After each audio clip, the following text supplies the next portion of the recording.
broadcast it to the world. So, I'm not doing that. So we're going to be talking about the unfolding theme of God's concern for the peoples of the world, which was the assignment. Abraham's going to be speaking on our fourth point. We have 5 that we'll be covering, and still in a very raw form. But the process we used will become apparent as we go through the slides here. There are 20 passages in the book of Psalms that speak directly to how God has an unfolding theme of God's concern for the peoples of the world. There are varying degrees where you could say there were a few more, a few less, but overall there were 20 that we saw that really stood out, that we could really put a 5-week plan around it. There was a total of 58 verses that spoke about the nations, and 60 times the word nation was used throughout the entire book of Psalms. And we would be exploring these 20 passages over this 5-week period of time, and we're going to be looking at 4 Psalms each week and how they direct us to this theme of the unfolding theme of God's concern for the peoples of the world.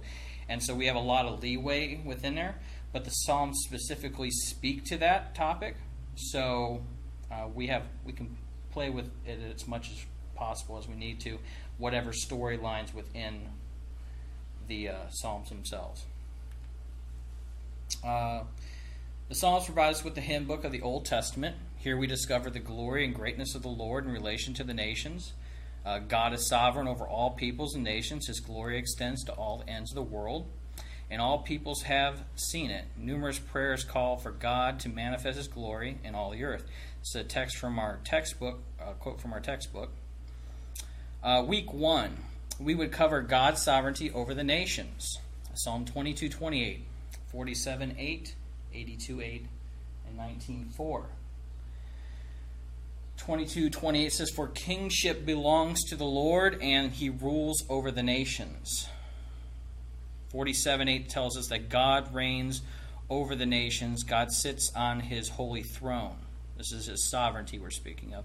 "Arise, O God, judge the earth, for you shall inherit all nations." Fourth one, "the voice goes out throughout all the earth, and their words to the end of the world. In them He has set a tent for the sun."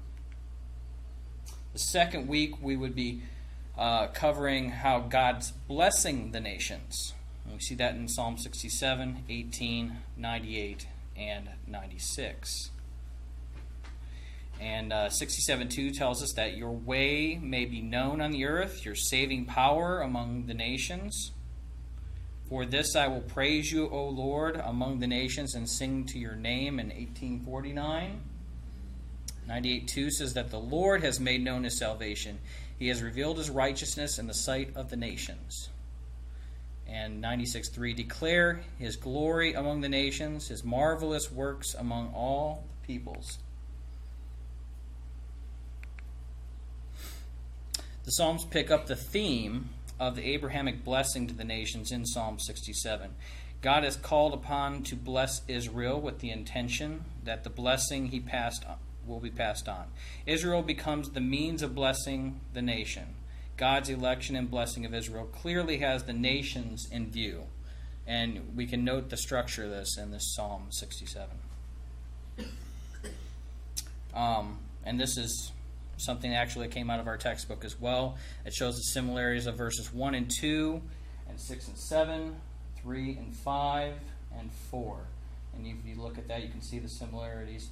"May the peoples praise you, O God. May all the peoples praise you," in verses 3 there. And then in 5, "May the peoples praise you, O God. May all the peoples praise you." We have the same similarity here. What's the significance of that structure? What is the significance? Right here.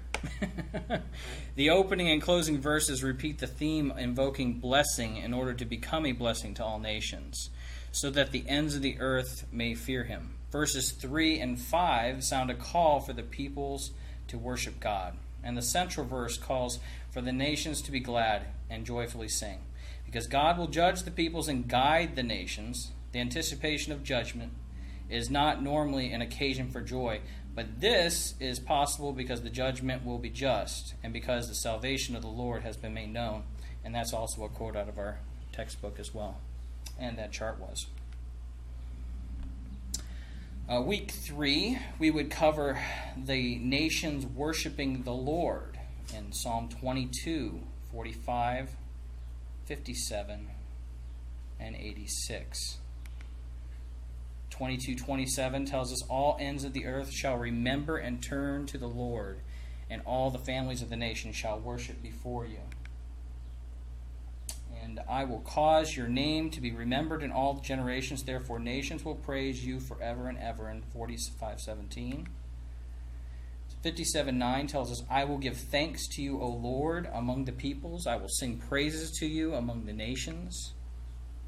And 86:9 tells us, all the nations you have made shall come and worship before you, O Lord, and shall glorify your name.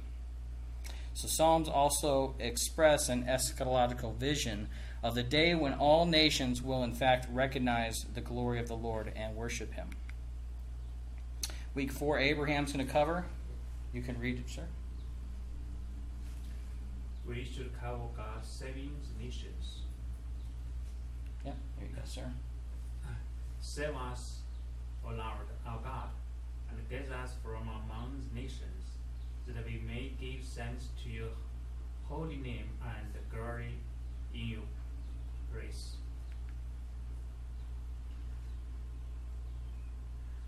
We will give thanks to you, O Lord, among the peoples. I will sing praise to you among the nations. The Lord's faithfulness endures forever. Praise the Lord, all nations. It's to him, all peoples. The Lord is high above all nations, and his glory above the heavens. This is God saving the nation. Sing praise to the Lord. Enthroned in Zion, proclaim among the nations what he has done. Give thanks to the Lord. Call on his name. Make known among the nations what he has done.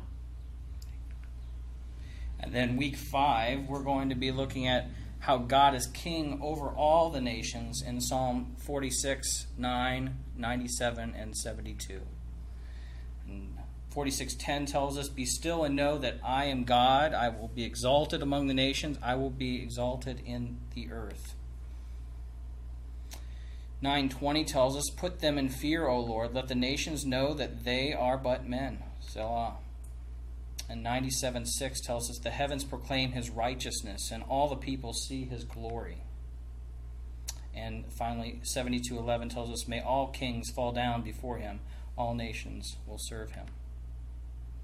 With this in mind, the Psalms repeatedly call the nations to acknowledge God as Lord and to come and worship him and him alone. So thanks for exploring some of the content that we'll be covering over the next 5 weeks on how God in the Psalms has an unfolding theme of God's concern for the peoples of the world.